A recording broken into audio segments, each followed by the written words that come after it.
so what are we doing? We're getting ready to level this, okay? So it needs to be pushed that way, just a little bit, just a nudge.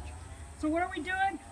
Well, we tried just running the 2x4, but that didn't work. It didn't work over there. So when we did that back corner, I wound up driving a crowbar in to hold the end of the 2x4. Now what I'm going to do is I'm going to hit this 2x4 and knock it down in here till it slides the top over and we're level. Okay. So Lynn's going to have to do the level, so she can't camera and level at the same time. So we'll Bye-bye. see you in a minute. Okay. Okay, so you remember I said I like to use can lids to kind of tie stuff together to keep it from coming apart. That's what I'm doing right now. Now, I should be using roofing tacks. I have gallons of them. They're over at the other house. I don't want to go get them, so I'm just going to throw some 6-penny nails in it.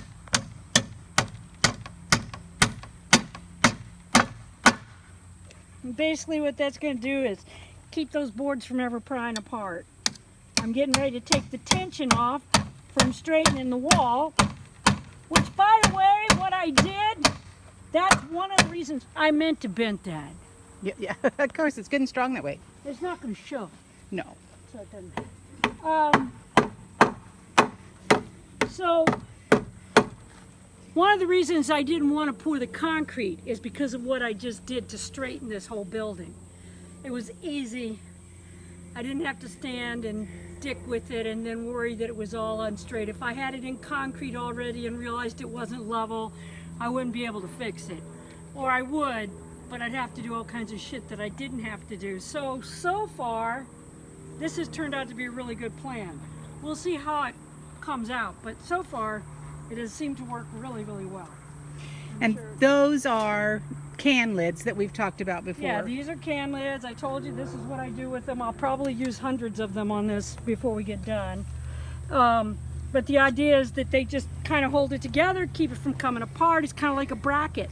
Yeah, you can buy that. You can buy brackets, but you have to pay for those. You throw 10 can lids away, same freaking thing.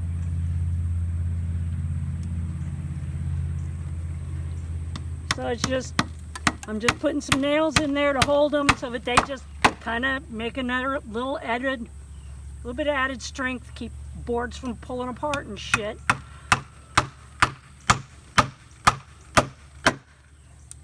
You know, because we didn't used to have any problems with earthquakes, but now that they're fracking in Oklahoma. And then, of course, the big one you have here, which is why you want to overbuild a little bit, is tornadoes and wind. You want to protect it from wind as much as possible. So a little bit of added bracing never hurts. And like I said, this is free, and those brackets can get kind of expensive. So that's what I'm doing right now. Plus you're recycling. Plus I'm recycling. Here you go. I'm taking something that would be garbage and I'm using it. Okay, thank you. Okay. Okay. All right, so we just put the ridge pole up. Very easy to do because it's light. It's only a 2x4. Okay, so ridge pole's construction, very simple. The poles will come into this and connect, and when they do, you could literally cut this part out. And it'll be so strong, And the pressure yeah. of them against each other would be strong enough. So what I've done is, in order to be in two places at once, I just took 2 nails and drove them in on either side. I'm going to try to show you. Where I wanted the post, so that it doesn't come out and fall down while I'm toenailing this side. See, she's already if you marked. don't know how to toenail, I don't know what to tell you, because I don't know how you do cheap ass, I ain't got no money construction if you don't know how to toenail. So. Basically, you're putting a nail in at an angle. Oh my God, you're such a teacher. I know. Can't help it.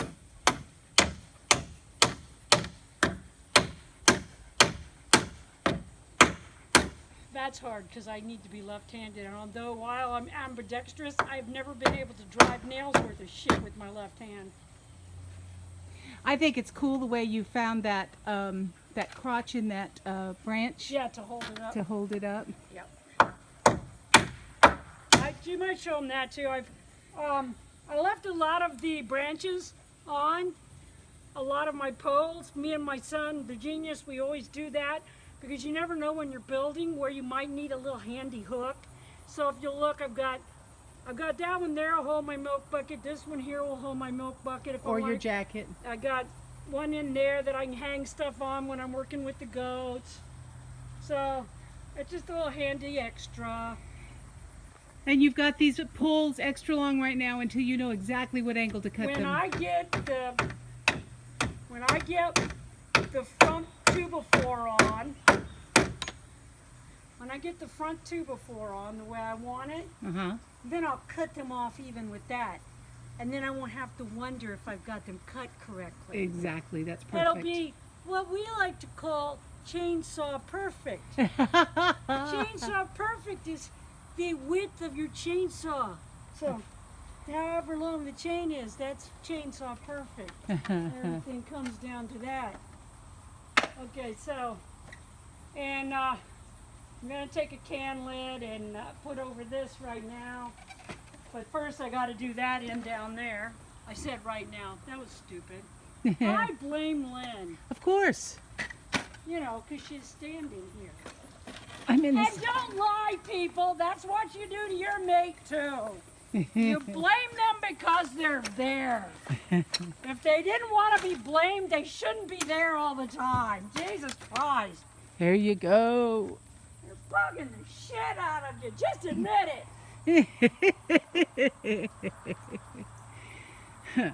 They're breathing, chewing funny, all kinds of crap, just to annoy you.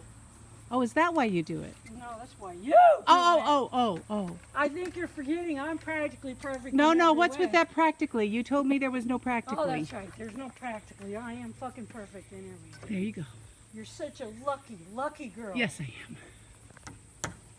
Toenail this sucker in.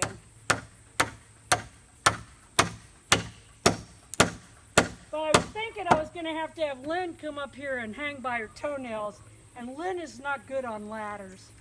So I had to figure out a way to do it where that didn't happen. And this was super easy. I mean, I literally just took that little piece of nail and put it in there to hold it, so it didn't slip while I got down. Well, it helps that you pre-marked the boards. You know exactly where you wanted it. The board, so I knew exactly where they needed to go on the post. All kinds of funky shit, you know, that I learned from a lifetime of working with garbage. And by yourself. You guys are getting for free what it took me my whole life to learn. Lucky motherfuckers.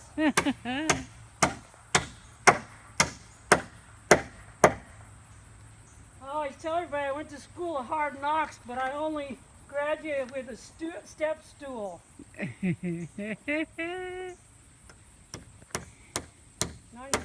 toenail the shit out of that. Then I'll put a couple of can lids on it For good measure. for good measure. It's not even cemented in now, but I've got a lot of the cross bracing on, and you can already see it's not as wobbly. When I pour the footing, what I want to do is have everything in, and then when I pour the footing, it's going to hold it all together. Yeah. And put weight on every post and every, so it's going to be nice. Oops, a piece of wood fell in the hole. Oh no. I don't know. I hate it when you get wood in your hole. That's why I'm a lesbian. Are we good for today? Yes. Bye. To show them again. Okay, so she's actually putting those on, and she's bent it at 90 degrees because it fits right there. And because she's not going to be putting siding on flush, she's using the screws with the heads that stick out. Well, and I'm using them because I got a bunch of them that one of my friends threw away. Yeah, so we've got them. And they're easy to use. See? Yeah. And there it is. So much easier than nail, nail, nail, nail, hammer, hammer.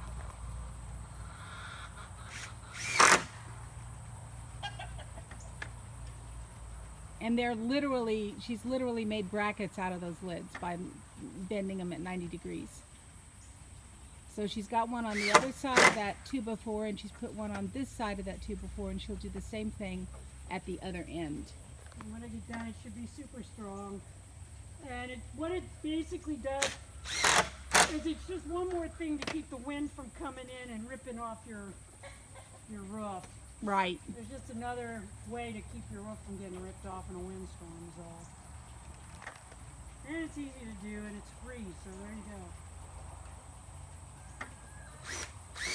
And we were just talking about the fact that you actually roofed a chicken house using flattened out tin cans. Yep. Took off both the top and the bottom, cut it in half, flattened it, and used them like metal shingles. Yep. Wow. And it lasted for years and years and years. I imagine it did. It's a metal roof, shingle roof. Well, because I told you it was painted. It was painted cans, so it lasted even longer. Yeah, you said they were painted with apples or I whatever. hate apples because they were old applesauce cans. Yeah. And then didn't you say that a place down the... My mother, where my mother grew up, there was a place right down the road. I think I told them this already in another episode. I don't know.